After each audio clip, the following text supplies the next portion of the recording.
guys, thanks for stopping by Pete's Garage. You know, recently I got a dash cam, and there's a specific reason for that, and I want to share it with you in case you're looking to buy a dash cam, and I had to do some research into which is the best one to get, why you should buy certain things. And the reason I bought it is this. Two reasons. First, within the last 3 or 4 months, I have sat at an intersection and sat there, my light turns green, and someone just blows right through a red light in front of me.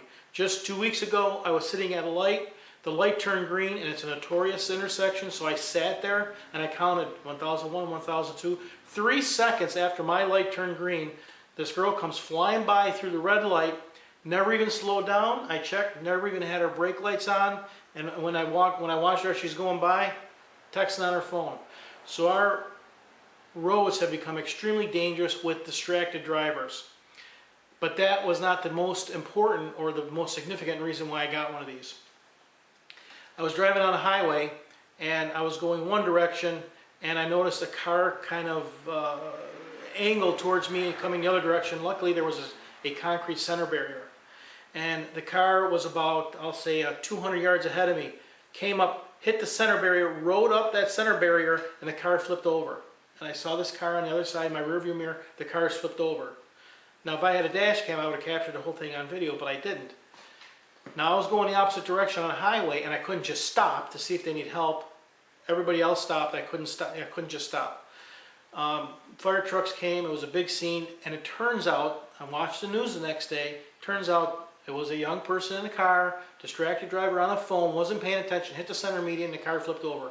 Luckily they were okay.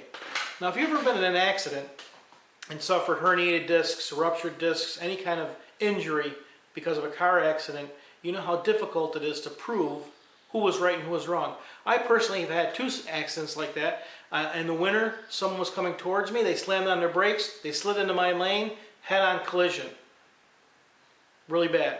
The second one is I was going through a light and someone blew through their red light, T-boned my car, totaled both cars. So I've had some experience in accidents, and if you have to go through the aggravation of dealing with the insurance companies, the other person's going to say you were wrong. It's this big argument. So with the, let's say, uptick in accidents and the more dangerous roads as more people are being more and more distracted by phones and other devices, I figured I'd get one of these things. Now, the interesting thing about this is video evidence. It's going to provide immediate video evidence as to what happened when you had an accident. You don't even have to be in the vehicle. This particular one has a parking mode feature, so when a car is parked, it continues to record. So if you're not at your car, it'll record on a loop, continuously erasing the previous video, so you have evidence of someone hit your car, hit and run. The interesting thing about this is I was doing some research and I found out that these things actually started about 10 years ago in Korea. And cars in Korea are really expensive, South Korea. And not only are cars expensive, when your car gets damaged, it's expensive to fix, but there is a huge problem with insurance fraud, where people run up to your car, they jump on the hood of your car, fall on the ground, claiming that you hit them so they can get insurance money. So these became super popular in Korea, and in the last 10 years, the technology has really, really advanced. Now, when you go to pick one of these, there's a few things you can think about when you're buying them. First of all, do you want a 1-channel, 2-channel, or multi-channel? 1 channel is you just mount the camera on your dash or on the top of your windshield, and it records one direction. A 2-channel will have one in the front and one in the rear. There are some systems that go up to 6 channels that record 6 channels simultaneously. Front, rear, left, right, one on the pedals, so you can say that, yes, I was braking at the time. All different kind of angles you could have. And you can go insane with these things if you're really worried about it, but that gets really, really expensive. The other thing is these run on an SD card. You want to get at least a 64 megabyte SD card because these are HD video, and the HD video takes up a lot of space on a card. And even though it's a continuous loop, you want to have as much as possible to have the video and as detailed as possible. So you want an HD quality, at least 1020, 1080p, and you want the SD card 64 megabytes, which is important. Again, the parking mode is an important option if you want to have that mode while your car is parked, and of course the HD quality. Now some of them have a Wi-Fi.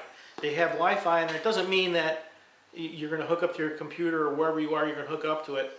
The Wi-Fi is designed to work with your phone on an app. So if you have an accident, and let's say you have an accident and the camera comes off and it's dislodged somewhere and you can't get to it, you can put an app on your phone and immediately access the memory card on that camera, no matter where it is in your car, so you can show either the police at the accident or have that information handy so you can prove what happened right on the spot. That's a kind of a neat feature. They also have a G-force feature. This one has a G-force feature, so that if you do get hit, the camera recognizes the impact and it automatically saves the previous video. So you don't have to worry about having an accident and then your car gets towed away and it keeps looping and it automatically deletes what you just had. It'll sense the G-force, save that to a file, and then keep recording. So your important information or the accident or the incident is saved. That's really important. And the last thing is kind of night vision. Night vision is tough. You'd have to buy and try it. Some of them advertise night vision. This one has very good night vision. I don't know how well it works, but we're going to give it a try. So night vision is kind of an important feature, so you can have obviously something at night. A couple other considerations. Where are you going to mount it? Are you going to mount it on a dashboard? Are you going to mount it on the windshield? Do you want a permanent mount one where you have the sticky mount where it just sticks and stays there permanently? Or do you want to have it on a suction cup, like your phone, old fold holders? Remember to use that a suction cup? You can have a suction cup on there. Most of them come with an LCD screen. If you don't want to have an LCD screen because it's kind of bright and it's a little distracting to look at an LCD screen while you're driving, also an LCD screen is really attractive to someone walking by who might want to steal it. So you might not want to have an LCD screen, so they come both with and without LCD screens. This one does have an LCD screen, so we'll take a look at that. It's a small one, it's like 2.5 inches, it's not very big. Also, the angle at which it videos. You can have a straight on camera, and if it's filming straight on, you might have, if it's straight on, you at 90 degrees, as you open up from that 90 degrees, you want to try and get as much to the side as possible, up to maybe 170 degrees. But when you do that, you're going to have the fisheye kind of picture. It's going to, as you widen it, you're going to have a fisheye view. But it's important to see what's happening on the sides of the car as well as what happens in front. Because if someone is in a lane and they start to drift over and then they hit you, you want to have a little bit of that information or that record so that you can prove what happened. So let's take a quick look at the options, what this camera comes with as features. We'll open it up, see what's inside the box, we'll install it, take it for a short drive, record some video, download it, and we'll see what the quality looks like. Alright, this dash cam is made by Vantrue. This is the Vantrue dash cam X1. Here are the features of this. 1080p, full HD, 30 frames per second. We got a 2.7-inch LCD screen, super night vision. Not only night vision, it's super night vision. 170-degree wide-angle lens, so it's going to give us a good view on each side. It's an HDR recording, so it has the looping feature. The parking monitor, so when it's parked, it'll record when it's parked. Emergency protect, so if you get hit, it'll have that emergency protection, so if you get hit, it'll automatically save it, plus dual save, playback. There's GPS in here, it's optional, so if you want to prove where you were or where the accident actually happened, there's your GPS is optional.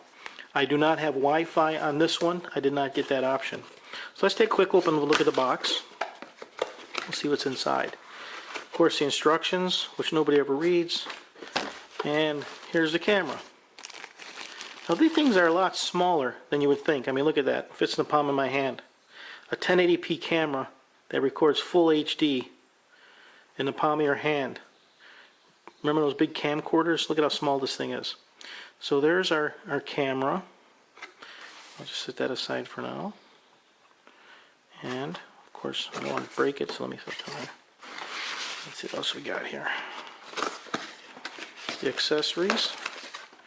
Here's our suction cup, which is the mount, which is pretty cool. It's got the connector right in there, so the camera, when you put the camera on there, it hooks right up to the connector, just like that. That's pretty cool. We have power supply. So it goes right into the lighter. So you got a lighter adapter, and this is the USB type mount or plug. And we have a cable, regular USB cable. This is probably This is the cable you would use to when you plug it in to download to your PC. And that's it. So let's hook this thing up. Alright, so I started to read the instructions. Even though most guys don't like to read instructions, I do. Gives you an overview of the functions. And here is the first part, getting started. Before using camera, charge the camera for 2 to 3 hours. So, let me put that on charge, and then we can come back to hooking it up. Alright, so there we go. And we're all charged up, and we got to put our SD card in. I have a 64 gigabyte SD card, so we'll put that in. And then we turn it on. And for this particular one, before you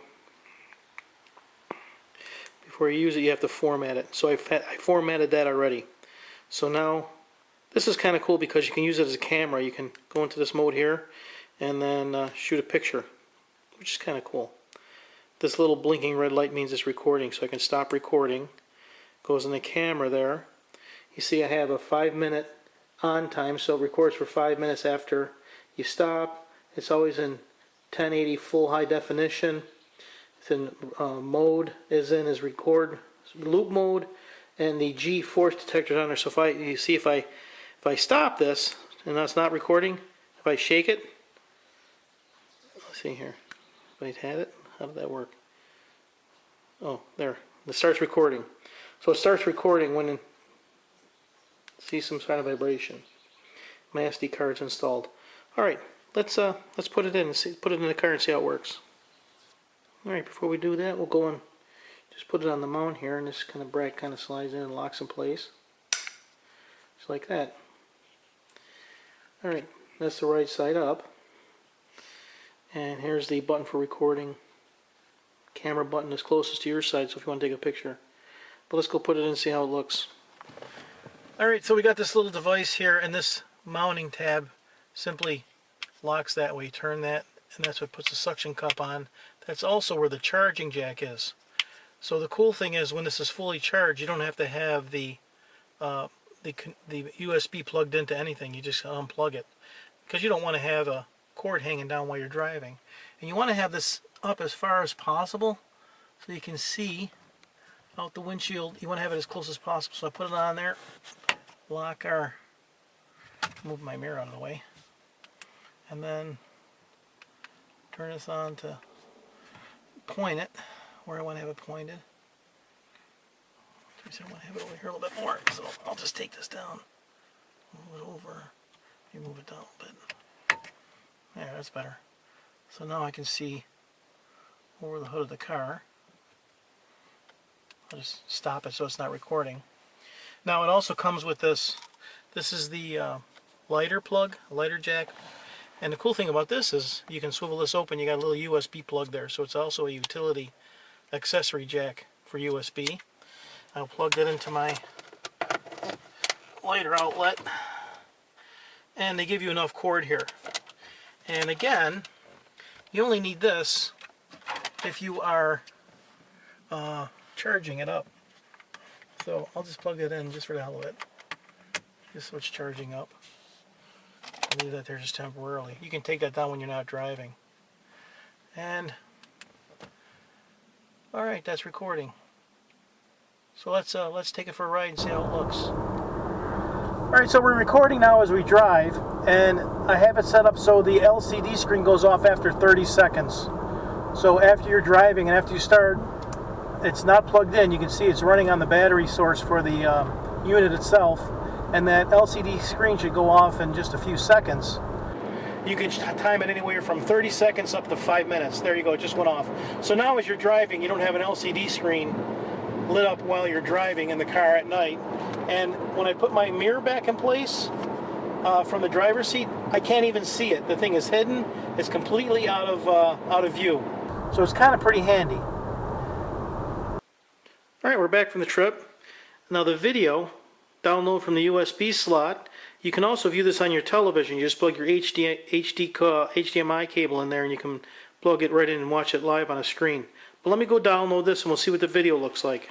All you have to do is plug the camera right into USB, and it will show up on your screen here.